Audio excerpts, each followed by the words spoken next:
Dans cette vidéo, on fera le premier exemple d'enthalpie dans les notes.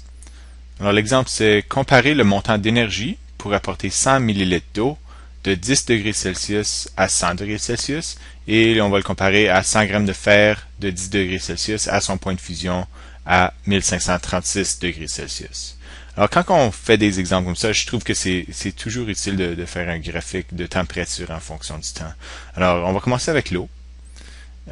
Qui nous donne ceci, alors 10 degrés jusqu'à 100 degrés, et on voit que il n'y a pas de changement d'état, alors il ne va pas jamais avoir une pente de 0 dans ce graphique-ci. La pente sera tout le temps en train d'augmenter de façon constante. Alors, comme on l'a appris dans la dernière vidéo, ce graphique avec cette pente-là nous donne cette formule-là. Et pour le fer, ce sera la même chose, sauf que, évidemment, au lieu de 100 degrés, ce sera 1536 degrés. Alors, on a l'enthalpie de l'eau qui est cette formule-là, et le fer, la même chose. On a besoin de la masse, on a besoin du changement de température, et on a besoin de sa chaleur massique, qui est une constante qu'on peut vérifier. Alors, la première chose qu'on remarque, c'est qu'on a 100 ml d'eau. Millilitres, c'est un volume, c'est pas une masse. Mais c'est pas grave parce que 100 ml d'eau correspond à 100 grammes d'eau. Alors, c'est ça qu'on voit.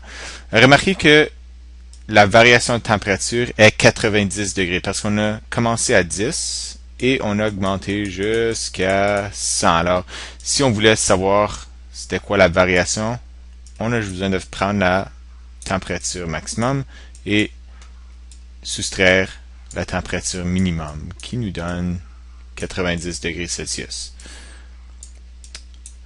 Et la chaleur massique de l'eau, c'est une constante 4,18 joules par gramme par degré Celsius. Ça veut dire que pour chaque gramme d'eau, si on veut l'augmenter de 1 degré Celsius, ça prendra 4,18 joules. Alors on fait le calcul 100 fois 90 fois 4,18 et ça nous donne 37 620 joules. Et on peut faire la même chose pour le fer. Alors la masse du fer, on l'a de donner ici, 100 grammes. Le delta T, on peut encore le faire. Alors on prend la température maximum et on soustrait la température minimum qui nous donne 1526.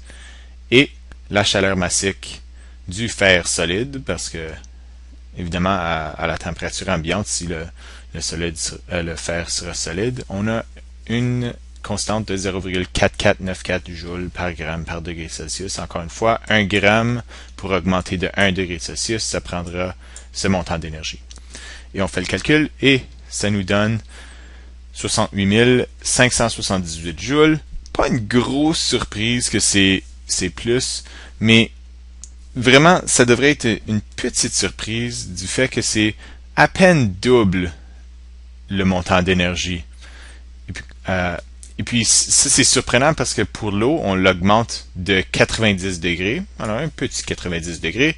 Et le fer, on l'augmente d'un 1526 degrés. Alors, ça prend à peine le double pour augmenter d'environ 15 fois de plus de température. Alors, c'est quand même surprenant que l'eau a besoin tellement d'énergie pour changer de température. Mais en fait, c'est une bonne chose. Sinon, les océans et les lacs s'évaporeraient probablement trop vite et la vie n'aurait peut-être pas eu lieu sur Terre.